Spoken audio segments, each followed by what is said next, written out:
Okay, so what's in the lovely Swarovski box?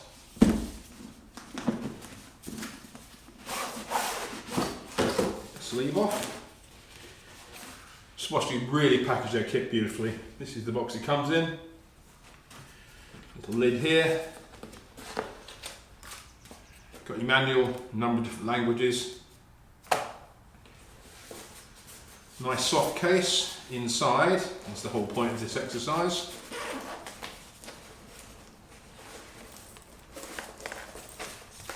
The 8x32 EL ranges. They come with flip down, flip up lens covers. You can take these off if you want to and put a little blanking bar in there. It's up to you, but as a stalker I just keep them all the time. Up here, figure of 8 rear lens cover, again very useful. And these have Swarovski's, I think you used to call it the sports pack. It's a better designed padded neck strap, QD release here and QD adjustment here. Very good indeed. Lifting this up, we have a nice padded strap for the soft case. The obligatory Swarovski Optik lens cleaning cloth, which I always nick. This little box here has got some spare blanking caps and a few things for these straps in it. And this always makes me laugh. You can see that it says soap and brush. That's exactly what it is. Nice bit of soap. It's even got a Swarovski falcon on it, or rapture on it. It's almost worth keeping just because it's quite unique. And a little tiny nail brush, just so you can scrub things and keep it clean. Again, the tiny Swarovski logo. Just makes you smile a bit, that does, but it's typical of Swarovski. It's their attention to detail. So, that is what you get in the package, so let's start chatting. Hi, it's Pete Moore, I'm welcome to PCM Guns, and we have here the latest laser rangefinding binoculars from Swarovski, the EL 8x32 range with tracking assistant. Swarovski don't have to introduce their quality optics. I've been using them for years and I love them to bits. And the only thing where they're a little bit late into the race was with the laser rangefinder, the monocular. And as a hunter, I would state completely that probably the best things ever invented, because if you can shoot straight, it's fine. But if you don't know how far the animal is, you don't know how much to compensate for the range, then you might as well not pull the trigger. And the laser rangefinder takes all that guesswork away if you use it properly. Swarovski responded with a 8x30 laser guide binocular, which I've tested, it's pretty good, it works well. But they've discontinued it, and in the end they decided they would do probably the most sensible thing is to produce a set of binoculars with the rangefinder package in it, and they obviously picked their EL binoculars, 8x42, 10x42, probably some of the best binoculars on the market. They have field flattener lenses, exceptional optic.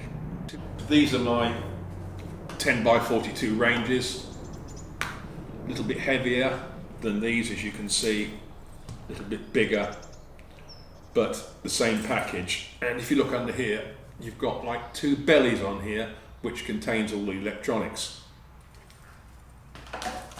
The 8x32s, which the whole point of these is to make them more compact and lighter without sacrificing any real performance issues. This has just got one bulge on it here. And they are pretty much a standard bino. What they've done here to lose weight is they've made a single bridge. They've moved the controls, both buttons are on either side of the bridge. You've got the laser button and the mode button, which can be swapped around on the app if you so desire. You can connect via Bluetooth to the app and program the binoculars, whatever you want to do with them. There's a lot they offer. As you can see, they're quite light and handy. Optical quality is amazing, 90% light transmission. These have a twilight factor of 16 and a field of view, I think, of 134 meters at 1,000 meters. The 42s ace this slightly with a twilight factor of 18.5 and a field of view of about 140 meters at 1,000 meters. And in the field, the spec of either of these doesn't really make much of a difference. Okay, you could argue when it's really, really dark, perhaps these don't pick up quite so well, but for what they offer, then in some ways, though I prefer my 10x42s, I think these are perhaps the better design because they've taken everything and whacked it down. Okay, that's pretty much that. Green rubber armour. You've got focus here on each barrel. You can fine focus the barrel. And then once you're fine focused, you can use this as main focus. Inside there is the battery compartment, which is a CR2 battery, give you approximately 2,000 pings, which is pretty good. And you can also buy Swarovski's FRR forehead rest. It's a little like T-shaped plate with a rubber pad that screws into you remove the battery cover and it screws into there, and there's a little stabilizing like here. And when you use them, you've got two eyes up, two hands on, and a pad in the middle of your forehead, and it gives you extra stability. Because with any laser type measuring device, stability is all in terms of pinging a target. If you see a target and you're moving about like this, you could ping behind it, in front of it, and get a false reading. What you've got to do is ping it at least 3 times and get an average. And hopefully, if a target's 200 yards and you ping it, it's 195, 207, and 213, then you then take the average. But if it's like 195, 207, and 35, you know that the 35 is an anomaly, you have to start again. First of all, you can connect via Bluetooth to the app. The app's easily downloadable, and what it does, it allows the binoculars to interface with the app via Bluetooth, and you can program the binoculars, and there's a number of things you can do. And you can do some things by hand with the binos, but I personally found that the app, which is easy to connect, is much better and much more sophisticated. Your display is simple. You have a line up that says your distance. You can then select, if you want to, another line underneath for your ballistic information, like I explained. It'll tell you if it's yards or meters, obviously, and you can also select up and downhill shots via angle or corrected distance as well. So, you connect by Bluetooth quite simply. You press both these buttons here for 3 to 4 seconds. This is a blue lamp when Bluetooth is on. And this tiny aperture above it is for the atmosphere.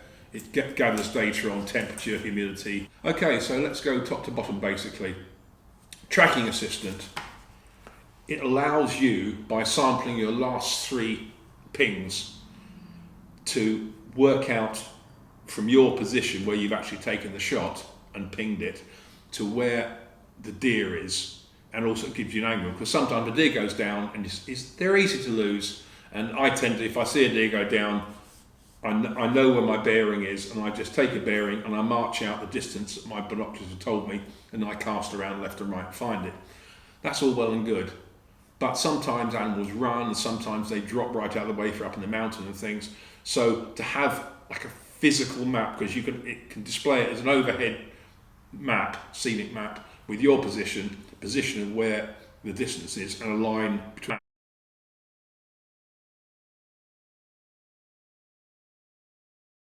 So it gives you an idea of where you are with it, or you could have a simple compass bearing and just march on the bearing. It's up to you. But use it or not, it's there, and I think it could be useful in certain situations.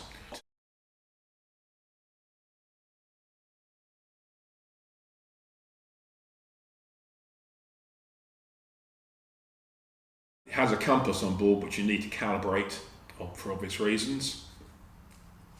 And then moving on, plus is the next thing that comes up on the menu, and that gives you what they call a display of the second line ballistics. So as we shall see, there is a ballistic package, which I'll come to in a minute, but basically the second display would be a corrected distance, and you can have it in MRAD, mil dot, MOA, and you can have click values in inches or centimeters, and also you can have an angled shot calculation, so all will give a correctly range. So say if the distance to a roebuck is 250 yards and you're 100 yards zero,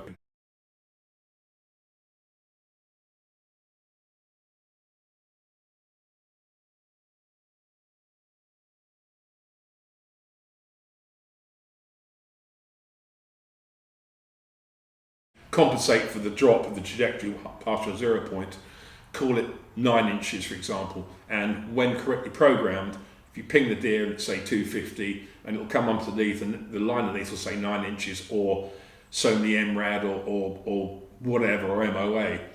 So again, it's something you learn how to use. But one thing I would say with all the ballistic packages is muzzle velocity quoted is from the manufacturers. Now that's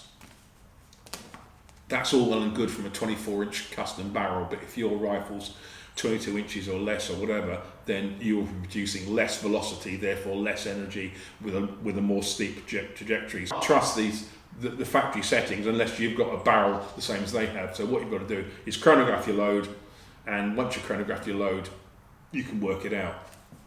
Okay.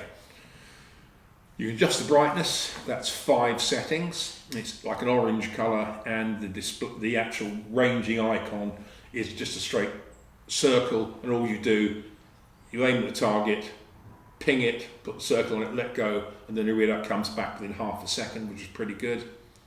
The CR2 battery gives you 2,000 pings before it needs changing, which again is pretty good. You can adjust for yards and meters.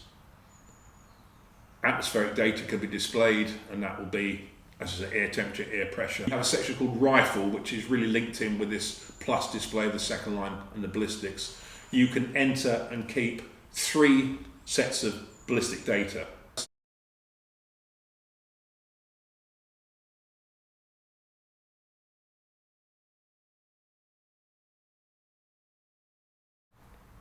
So a good example, just say it's 6.5 by 55 Swedish, and you've got a 155 grain mega load, which is doing about 2.570. Ballistic coefficient is about 347, I think. And then you can then enter that in, and there's a thing called reload as well, which is part of this package, where you can adjust velocities, ballistic coefficients, all that good stuff, so you can tailor your load and also zero distance and things to what you want it. So what happens is, once you're into it, you ping the animal and you've got plus set up so the second line appears, and say again it's 250 and you want it in inches of holdover, then it'll come up like 9 inches or whatever, you know what I mean? And all you got to do is go, oh yeah, it's 9 inches, so there's the deer, I know what 9 inches is, or I can click in 9 inches on my scope. So that's how it works. Selecting items is quite easy. The mode menu button, you use to navigate. Once you're into it, you hold it down, I think, for 3 or 4 seconds. And when you get something you want to select, you just press the laser button and just select it, and it's done. So that's as simple as that, really. But I've had these up against my EL 10x42s, and as I said before, there is a slight, on paper, drop in ability between the two because of the fact smaller objective lenses, this sort of thing. But in practical, on-the-ground terms, there is very, very little difference that you could notice or would even really care about. But either way, Swarovski makes some damn good optics, and that is really just the end of it. And I like these very much. I think if I had my time again and I had the money, then I would probably go for the 10x32s, because I do like that extra 2 mag you get on a 10 power binocular. That's one of the reasons I didn't pick an 8x42 when I had a chance to get these. So that's it. Lighter, smarter, smaller, slightly improved strap. And the funny thing is, we've seen when we did the box opening, they come with a soap and a brush, you can clean them. Just makes me laugh. I've never seen any other optic company provide that, but they do. So guys, that's it. I hope you enjoyed that. It's Swarovski 8x32 EO range with tracking assistant. if you're looking for a top quality set of binos that will give you a lot and you are prepared to pay for them, then I would categorically say you will not be disappointed. Okay, it's Pete Moore signing off. If you like that, tell your friends. If you want to speak to me about anything, tell me. And support the channel. And as usual, it's pmoore.shootingsports@gmail.com. And I hope to see you again soon with some more stuff. And as ever, good hunting, shoot safe, and shoot straight. Catch you later.